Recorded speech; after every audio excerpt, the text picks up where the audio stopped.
So the bees in your garden may have come from the chimney because you saw bees around the chimney top. Yeah, before that. And then yesterday it was like this huge swarm. It was like covered my whole backyard.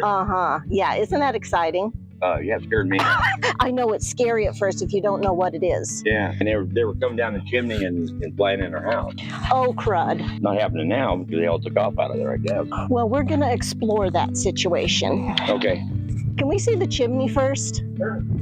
When they were around the chimney and coming in the house, were there 10 or 20? Yesterday when they left, there was a lot of them. Yeah, right there. They get up against my slider. I'm not seeing any up there right now. And normally there'd be something. Oh, I did see one. Okay, well. Is that a problem for me, you think? This could be a problem. Let me get my wife on here. Okay. Hi. I'm Robin. I'm Stacy. Good to meet you. Nice to meet you, Robin. I got my camera set up because I'm doing a YouTube channel to share with other people how bees work. Are you okay being on camera? Yeah. Okay. Well, or he can be on it. You can be on it, yeah. Bees are really good at surviving as a species. We say they're going extinct or we need to save them, and we do in certain ways, like don't poison and things like that, right? But they also have a great ability to multiply. And so the way that they do that is wherever their original colony is, right? Let's say that it's a hollow tree or someone else's hive box in a neighbor's yard. They will increase their population. The queen lays a bunch of new queens, 1,000 to 2,000 a day in the spring and summer, increases the population. They make a bunch of new queens. It's really cool. It looks like peanuts hanging down from the bottom of the frame. They make all these new queens. Some of the new queens that come out will fight each other and some will die because the strongest will survive kind of thing, right? But if they don't see each other or they get out fast enough, a queen and a bunch of bees will flurry out. Okay. Like happened yesterday. Like happened yesterday. You saw that too? Oh, yes. So they were over the pool. Yeah. And then they were massively over the pool, and then they were migrating toward where they are now. Yes. The bees that come out to swarm in this flurry have slurped up nectar from their hive and put it in their second stomach, their honey stomach. It's like a chicken crop kind of thing, not their digestive stomach, right? So they've got this nectar so that they can have calories to build wax and to eat when they get to their new location. Okay. They're heavy, carrying around all that food, and they don't have a hive to protect because they just left it. And they've got a task in mind: follow the queen, be around her, like that, right? Okay, so they're completely calm. I mean, I've walked amongst that flurry and they pay me no, never mind. Oh, wow. So that's pretty cool. So when if it happens again to you, you can be out in the yard. Check them out. If a bee is going to be defensive and come after you, they will zip by you real quick, or they will like bump your head, zoom, zoom. And that's, the indication to get back. So if you're in that flurry and you notice that they're just doing their thing, no issues. Unless you're allergic or something, then, take care of yourself, right? They'll flurry. The queen will land somewhere. They'll all cluster around her. So then some scouts go out and they're looking in a cavity. Where can I find a hole in the wall or the chimney or the shed or something? And then these scouts come back and they do the waggle dance. There's a bunch of waggle dances going on because a lot of scouts have checked out various cavities. And so the dances will be intense or just not so, or last a long time or a short time. Okay. And so those wimpy dances, other bees that are watching the dances will come up and headbutt and do a buzz to stop that dancer that's inferior. Isn't that crazy? And stop this dance and stop that dance until there's one dance left. And that's how they vote on the cavity they're going to go to. Wow. Yeah. I had no idea. Yeah, isn't that crazy? That's fascinating. I love it. And they will be from that cluster into their final destination in 5 or 10 minutes.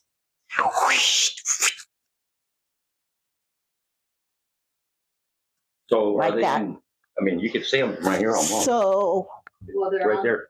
Oh, it's hanging on a board. Okay, I can see some of them now. Yes. There's a little bit of activity happening there. Okay, yeah. And every situation is different. When I get back there, I'll see, do I need to vacuum? Do I need to just bump them into, is it a branch that I could clip or whatever? Yeah. Okay, so let's go back to the final destination. Okay. They move into the final destination and then they start building wax and living Right. there. And so I've collected hives that are wax, hive means their house, right? Okay. So the hive that's hanging in the tree, maybe they'll just live in the tree, or sometimes they'll be under the eave and then they're just start building wax and then they're just living there. Yeah. Maybe they've moved into the chimney. Maybe they swarmed out of the chimney. Muffins. So I'm collecting the swarm in the garden today, and that could be a swarm out of that original colony. Now, hopefully it's just scouts that we're going to check things out. Yeah. I do see some flying around up there. So before I leave, we will get the ladder and go peek in there and see, are there a lot? Is there wax? Do you have an insert with the, no, it's the brick, old-fashioned. Yes. Yeah. Yes. Mm-hmm. Yeah. Okay. That could be good because there isn't this exhaust pipe and space and then the brick and all of that, right? I'm going to collect the cluster first, and then we'll do the chimney in case they want to leave that and go into the chimney. And so them coming down and into the house, it could be exploration and it could be that they're living there. So yeah, I think they are. Well, they were anyway. I don't know. How long do you think they've been in the chimney? Oh my gosh, well for sure then. Yeah. All right, let's hit around.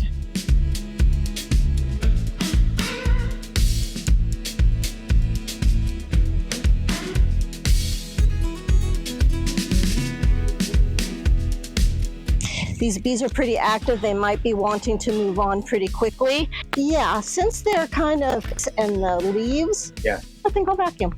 Okay, I'll go to the truck and get some equipment. Some swarms don't require a vacuum. I could, for instance, be collecting a cluster from a swarm that is hanging on a loose tree branch, and I could put a hive box underneath the swarm and shake the branch and knock the bees into the box. But in this case, there were squash leaves from the garden, there was the netting from the fence, there were the support lattice boards that were sticking up, and the bees were all up in that. So there was no shaking possible.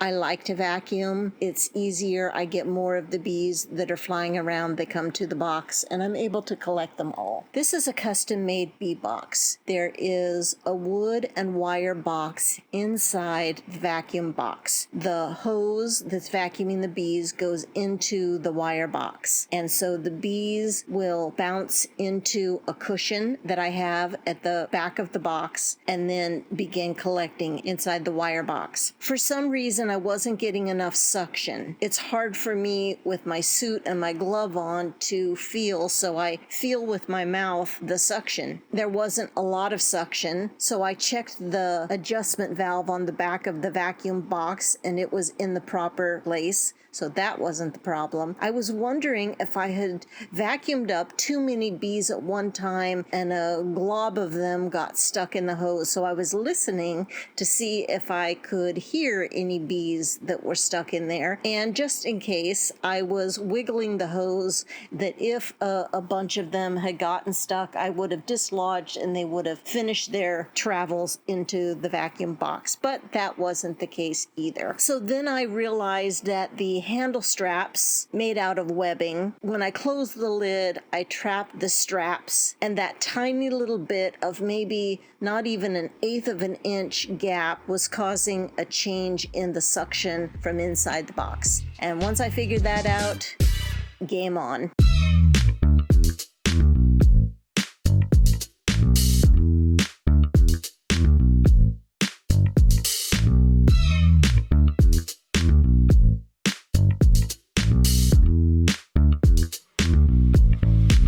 Colony swarms and leaves the original hive and travels following the queen to a place where they land and all the bees collect around the queen and that cluster is hanging. If there are any bees that are confused, then there is fanning that happens.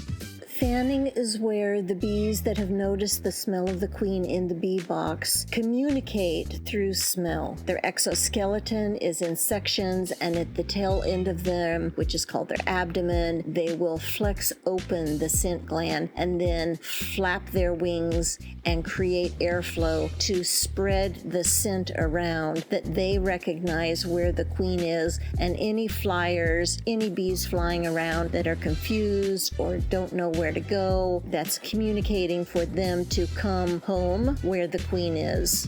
What a great beekeeper. This is amazing. So much information. I've already caught one box of bees, throwing up another one. Turned my scary bee experience into a really fun one, actually. Pretty amazing. She has no fear. Doesn't have gloves on, is wearing flip-flops. There are bees that are flying around in the air that will notice the queen in the wire box, notice her pheromone smell, and they will be attracted to the wire of that box, and I will be able to tell that the queen is in there. We got the queen in that box. The other bees are swarming to the side. It's important to get the queen because the entire colony with the queen want to move into a new location, and that could be someone's building, a shed, chimney, a stove vent, an opening in stucco, or a vent to the attic. It's best to catch the cluster before it moves into a building and then becomes a structural removal, or what we also call an extraction. I'm in the bee yard now, and I'm going to be bringing these bees that I have in my truck, including the ones that are still hanging on to the outside because they smell the queen in that box, coming to this yard to put the bees in the hive, in that horizontal right there, and I got to get ready. I have done an unusual thing, and that is wear my boots instead of my flip-flops, because there's a lot of stickers around here, thistle stickers. Suiting up because one of the boxes is queenless, and when I bump them and pour them into the hive, they may become defensive. And I haven't been in this side of the yard lately, so I'm not sure if any of these several hives over here have swarmed, and if any of them feel queenless because they have a virgin or the virgin is out mating or something. Got my favorite hive tool, the Pro, which has a more pointed hook than the red ones. Got the magnet in my pocket to hold my metal hive tool. And I'm going to look through this horizontal, which I haven't been in a bit. I plugged the opening of every one of these 4 chambers. I put 4 vertical boxes together and made a horizontal, and then made the lid tall so I could put a feeder with a jar in each one. I had closed them up because I moved some bees to the hive that I have in the front, and I didn't want them coming in. So I don't remember if I have frames in here or what is the situation. Now, the swarm that I just collected is good size, 2 vacuum boxes full. Ooh, they're gonna love this. They're gonna love this because there's already wax for them to draw. I'm gonna do some housekeeping for them. Okay, I actually want to leave several out, and I want to put the drawn comb in the middle, so if there is a mated queen, or as soon as the queen gets mated, there will be some frames with drawn comb for her in the middle. So I'm going to take out the empties, leave the drawn in. I'm going to put the drawn completely in the middle once I pour this swarm into the box. But right for now, I'm going to push them to the side and leave this opening. This is now ready to receive the swarm. I've got the 2 vacuum boxes, and they're both pretty full, both pretty heavy. One of these has the queen. I'm pretty sure it's this one. I'm going to say 4 or 5 pounds, and just about the same in the other. So I'm going to bump them down and knock them off their feet. Then I'm going to pour them in. The top will be open. The entrance is open. But once the queen gets on the frames, they will stay.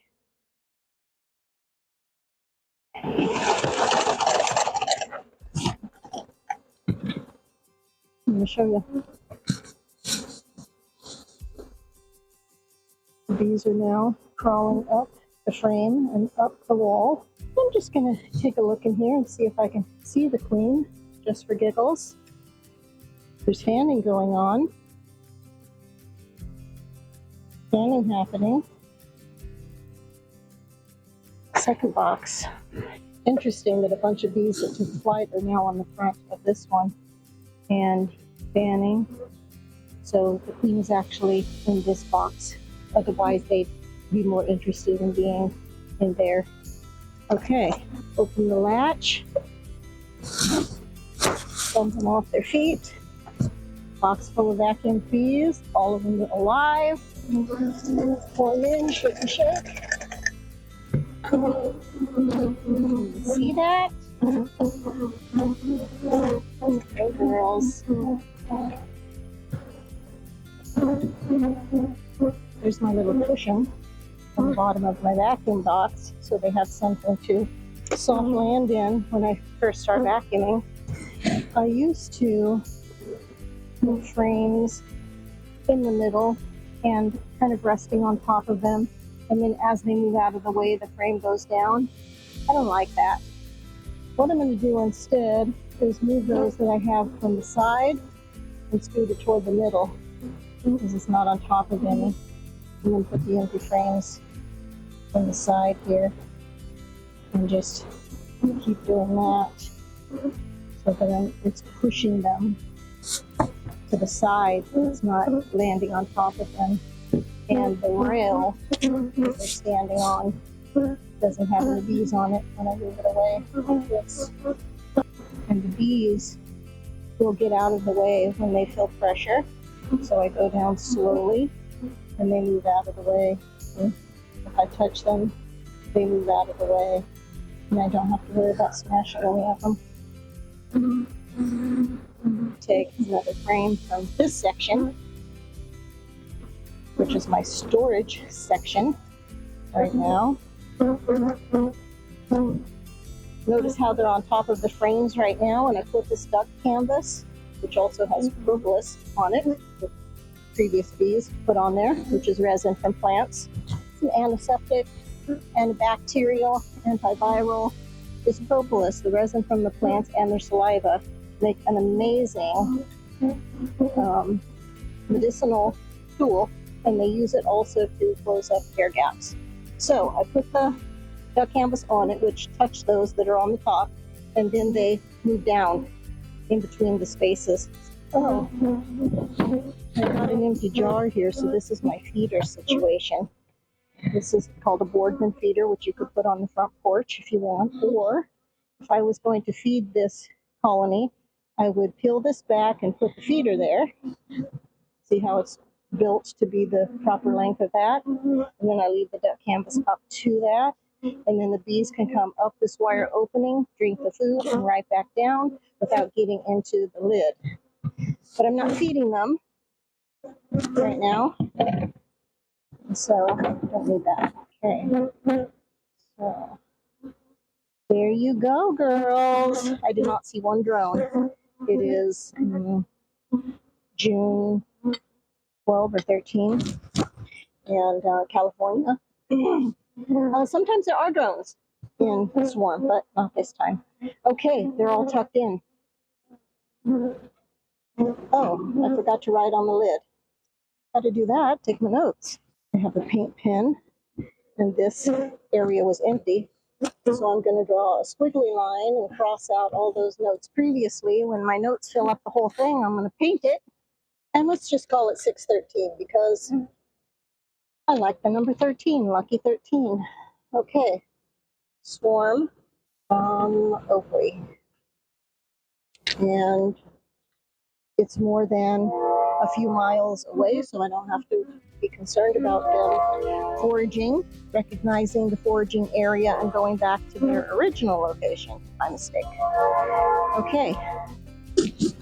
Oh, I also put a box there. That's my check box. Check for queen or eggs in the future. And when I do that, I'll put a check in the box. Okay. That's it. Clean out these 2 boxes. Ready for next time.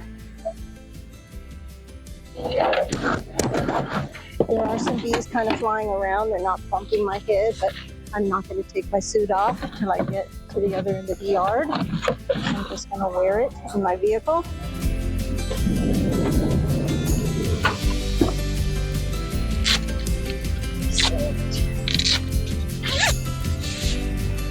It looks ready.